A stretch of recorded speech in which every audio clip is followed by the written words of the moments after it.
उत्तर प्रदेश, वो प्रदेश जहां पर कागजों पर राम राज्य का दावा किया जाता है, लेकिन सड़कों पर खून खराबे का सिलसिला थमने का नाम नहीं ले रहा है।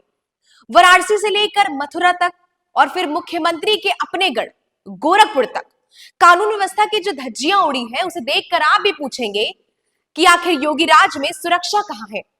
शुरुआत करते हैं महादेव की नगरी वाराणसी से।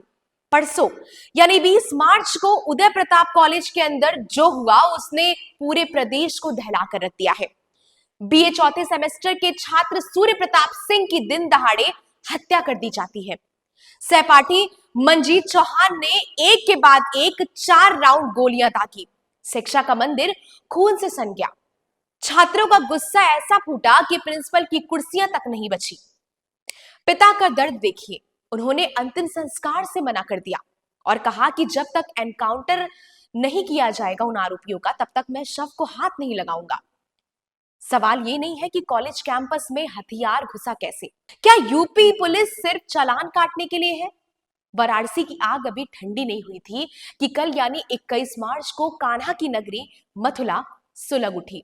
गौ रक्षक चंद्रशेखर उर्फ फरसा वाले बाबा को कथित गौ तस्करों ने ट्रक से कुचल दिया।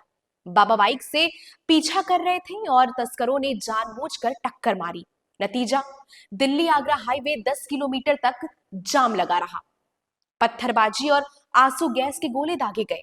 बाबा की मौत तो हो गई, लेकिन कानून कहां सोया था।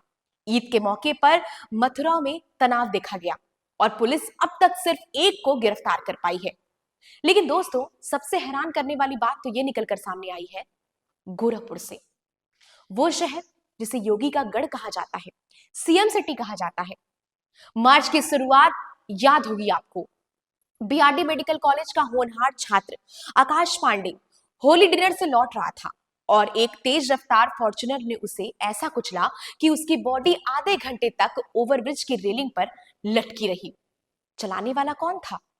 गोल्डन साहनी, एक नामी बदमाश जिस पर पहले से ही 30 चालान दर्ज किए गए थे। गोरखपुर में ऐसी फॉर्च्यूनर बेखौफ दौड़ रही है। फरवरी में सरेआम गोलियां चली और अब कॉलेज में हत्याएं। अगर मुख्यमंत्री का अपना शहर सुरक्षित नहीं है, तो बलिया, बक्सर और बाकी यूपी का क्या हाल होगा। अखिलेश यादव ने शायद सही कहा है, यूपी में लॉ एंड ऑर्डर नाम की कोई चीज ही नहीं बची है। वाराणसी में छात्र मरा, मथुरा में गौरक्षक मारा गया और गोरखपुर में एक होने वाला डॉक्टर।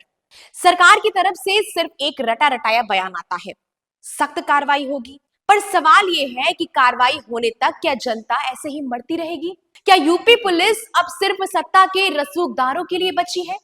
राम राज्य का दावा करने वालों, जरा जनता की आंखों में झांक कर देखिए, वहां अब भरोसा नहीं, सिर्फ खौफ नजर आता है। आपको क्या लगता है, क्या वाकई यूपी में गुंडागर्दी खत्म हो गई है या ये सिर्फ एक ब्रांडिंग का खेल है? कमेंट बॉक्स में अपनी राय हमसे जरूर साझा करिएगा और ऐसी तमाम सारी खबरें देखने के लिए जुड़े रहिए जनपद के साथ। धन्यवाद।